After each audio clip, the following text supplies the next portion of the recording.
High সবাইকে। তো চলে এসেছি আজকে একটা নতুন ভিডিও নিয়ে। আজকে এই ব্যাগটা আমাকে আবদার করেছিল আমার বোন করে দেওয়ার জন্য। এই ব্যাগটাও কোনো জায়গা থেকে গিফট পেয়েছে হয়তো।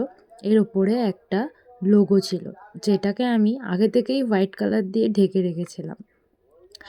ফার্স্টেই আমি পেন্সিল দিয়ে ড্র করে নিয়েছি, তারপরে আমি কালার করা শুরু করেছি।